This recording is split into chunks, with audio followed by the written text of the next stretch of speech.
Hello everyone, my name is FossilsandThings and welcome back to the dig site. Today we're going to be playing a game called Card Hunter, which is a tabletop RPG, which was released in late 2013, so a long time ago, but there is an upcoming expansion.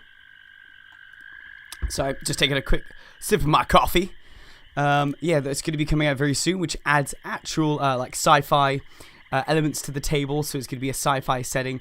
But today we're going to be continuing in the kind of fantasy setting that they've got at the moment with the initial release of the game. So this is kind of like a little tutorial, which I have already played, but I thought I would play it again just to show you guys. You can see the little full screen mode there.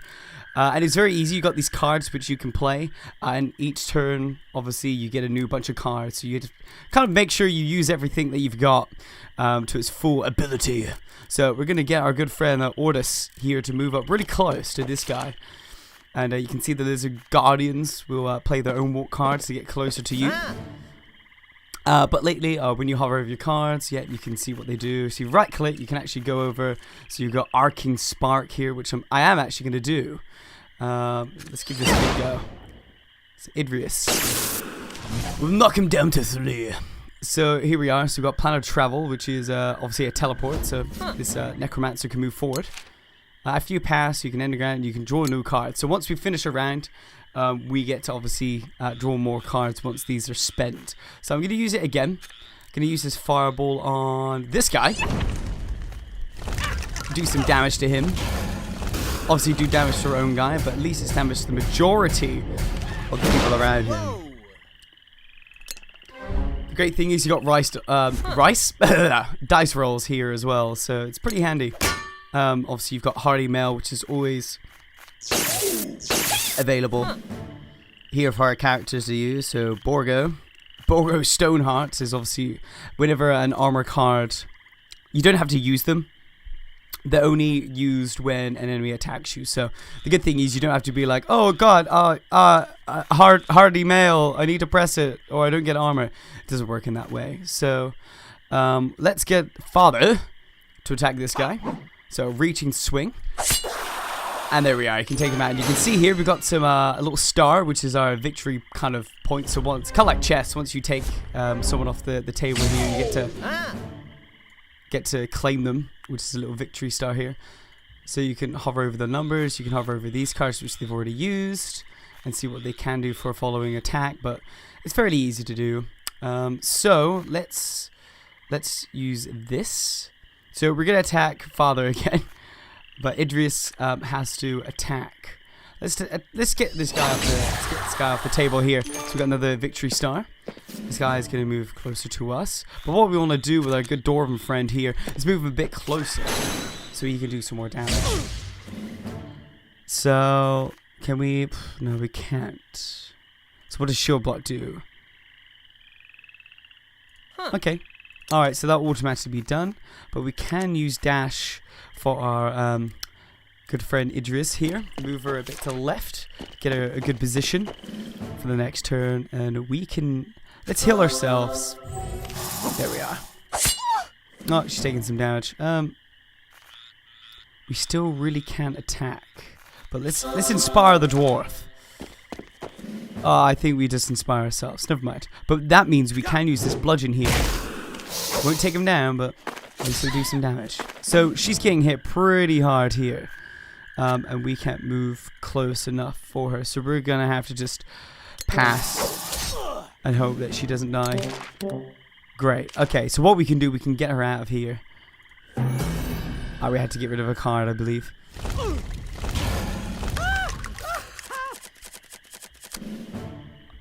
You got the logs up here as well, so you can see what happened. So, I don't really know why those guys took fire damage, but what we're going to do, we're going to teleport her. No, wait. We're going to dash, because that's the only thing we can really do. So, there we are. So, once our character is dead, REP here, so the Elven Wizard, she's out of the game, so we can only use these guys. But I don't think it'd be too much of a bad thing. We can take them out. Be very easy to do. So now we can take out this guy. by using Obliterating Chop. Guys, so that had 10 damage. So we've got another little star to add to our collection, so we can run up to the Necromancer, get really close to him. Hopefully he doesn't move, and then we can do a strong bash, and that will take him out. Another 2 stars. That was his main kind of card. So as well with these cards here, they'll automatically do them. So the shield block and the power. So we're going to end the round. So there's only this guy we actually need to take. So we actually do need to discard something. Let's not discard the mail. Let's just discard the shield block and the walk. The parry we kind of need, because if he attacks us here, we're fine. I didn't know what that really did, because we can still attack you. So and never mind. So we got a victory. So victorious. You can see the flaming fist move up. So kind of giving you the premise of the whole game. So the bones of Zuten return to the dust, and the treasure is yours. Yay! So let's open up this chest, and we have the gold leaf blade. So the gold leaf blade is what we can probably give to our good friend here, Borgo, by equipping. Yeah, so he will get some new cards into his deck, I believe. I believe that's what you do, right? Yeah? You can juggle them back. I've only just started playing this game, so it might take some time for me to kind of understand what's going on. But here we are. So, oh no! As you lift your prize in celebration, a terrible rumbling shakes the temple. Ambush! So Green Fang is here. So, this brings on the next battle here. And it's our 3 adventurers facing off against Green Fang. So Green Fang's acidic breath. But yeah, beware of his. I'm guessing it's a he. Of his acidic breath, and use your new cards to avoid his armor. Brilliant. So we got new cards added in. So we can actually attack him all the way back here. So let's use a bolt, penetrating bolt. That'll do some damage. Only 3, because he's got a total of 30. So he's slowly going to move forward. So this one here, because he's got acidic breath, which he's going to play on our characters here, we can actually get rid of the acid off the floor. So that's going to be something we want to do. So let's use Power Spot to do some more damage to him. Now this is his resistance to hide. So grants immunity to fire, poison, electricity, and acid. So that won't really hurt him at all. But don't worry. We can get our dwarven friend Borgo to do some damage. So, perforating strike. So, he's going to use massive jewels. That's going to be penetrating our hero here. So, kind of ignoring the armor. Which is bad, because that brings him down quite a bit of health. But that shouldn't be too bad, I hope. Let's use some inspiration here. Let's give our inspiration. So, here we are. Here's a good example of that happening here. So they've got, there we are. So that's the acid on the floor. So the longer they stay in, I think the more damage they take. But I believe we've got an attack skill. Draw a card, discard that card unless it's an attack card. So, cool. So we got 2 more attacking cards to do on this round. So we're still in the acidity. So let's move you here. So the Dragon Claw would do a bit of damage, but we can use a hack back. He won't be able to defend against that. So we've done a good bit of damage. Let's do another bit of damage again. So bring him down to 9. Now Greater Heal, we're going to use on our Dwarven friend. Give him some lovely little heal for 8. So he's got 23 now. We will clear the board using a Cleansing Burst, that card that we said. So that will get rid of all the acid on top of our characters here. And they did gain a little healing buff, which that guy actually got. There's no point teleporting him away, so let's just end the round.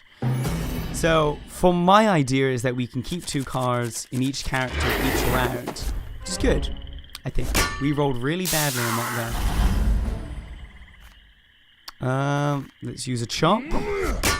So he's able to successfully defend against that. He's got some resistance. But let's use a run. Let's come up behind him. He won't expect this happening unless he looks right behind him. But let's use a strong bash once again. So he's got a 7. He's only got a 1 now, really. So all we need to do is use a Sorcerer's Bolt. He's not able to roll. Well, he got the 6 there. But that doesn't matter. because we were able to take him down with our lovely little Idris the Wizard. So it's giving you a good idea. So with a terrible roar, Green Fang crashes into the temple floor. The Viridian Dragon's long reign of terror has ended. Woohoo! Wow, that was great. Gary, what are you doing? You kids can't play with Green Fang's challenge with my party. Wrong. If you want to play with one of my card hunter sets, you have to start at level 1. Oh. Yes, Melvin. Sorry, Melvin. So that's onward. Sorry about that, Fossils and Things. My brother says we have to start again with some new characters. So. And now. So our tale begins here at Card Hunteria in the musty, dusty Orc's Head Tavern. We are going to continue this episode, continue this series in the next episode. So if you have enjoyed this lovely tabletop RPG called Card Hunter, please do give it a like, give it a subscribe for more of this content. So I know you guys are supporting this series. I will catch you in the next episode. Make sure you guys have a lovely day, and I will see you back here at Card Hunter. So guys.